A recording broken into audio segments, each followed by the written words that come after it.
همینطور سرگردان تو کوچه ها داشتم میرفتم، دیدم که برق یک مسجد روشنه، رفتم به سمتش، از پنجره نگاه کردم، تو همون ساعات نیمه شب دیدم یک عده جوان تو مسجد، یکی سجده میکنه با خداش، یکی قرآن جلوی روش بازه و گویا خدا باش داره حرف میزنه، قرآن میخونه، یکی سجده میکنه و با خدا حرف میزنه، یکی یک طرف نشسته تسبیح گرفته داره ذکراشو میگه. سبحان الله چقدر قشنگ. من میتونستم یکی مثل اینها باشم و با خدا سر و سودا داشته باشم. چه کردم با خودم؟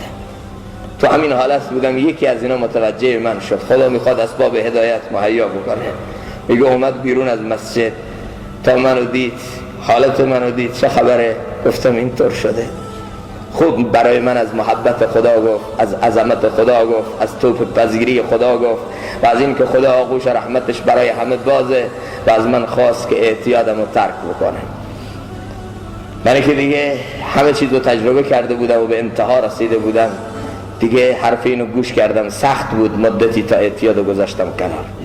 بعد با اینا همراه شدم 3 روز، 7 روز، 40 روز، 4 ماه و بعد 4 ماه تموم شد، گفتن آقا برگرد تمومی دیگه. گفتم نه، همین قدری رو که در راه بغاوت سرکشی صرف کردم، اگر بیشتر از این، نه لااقل همین قدرشو باید به این خدا بدم.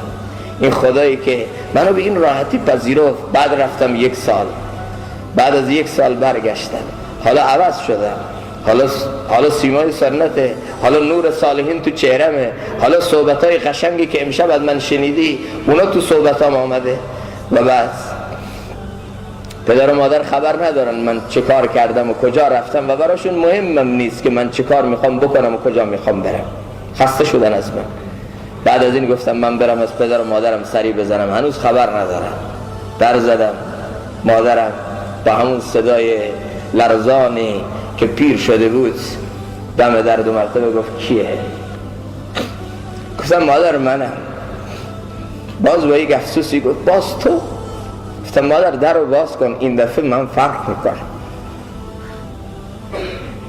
تا در رو باز کرد، فکر کرد نامحرمیه، فکر کرد این کیه؟ چهره معتاد دیده بود، چهره دوست خدا ندیده بود.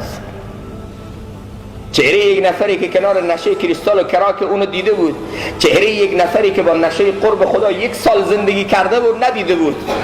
اصلا توقع اینو نداشت که این بچهش باشه. اصلا مادر نامحرم نیست، منم فلانی هم. 2 مرتبه نگاه کرد. مادرم گویا که خدا بهش جان دیگه ای داده بود و روح دیگه ای داده بود. منو به بغل گرفت و معانقه شد و مصافحه شد و دست منو گرفت و فشار داد و منو برد پیش بابا.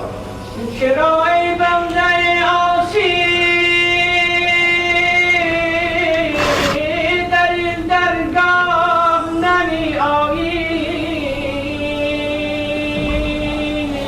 الله چرا وقت پریشانی به سوی ما نمی آیی؟ جمال پاک محمد صلوات الله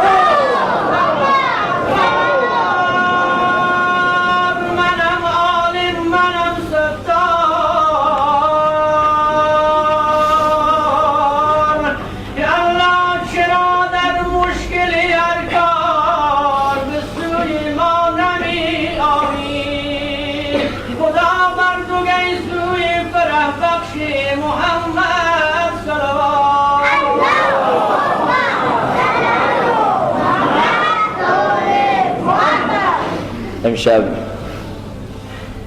قلب‌های تکان خورد برای خدا. اگرچه تن ما تکان نخورد و اگرچه که تن نلرزوندیم، اما دل برای خدا لرزوندیم. اگرچه که از لذت نفس محروم بودیم، اما لذت دل رو چشیدیم. اگرچه که نفس رو راضی نکردیم، اما انشاءالله خدای خودمون رو راضی کردیم.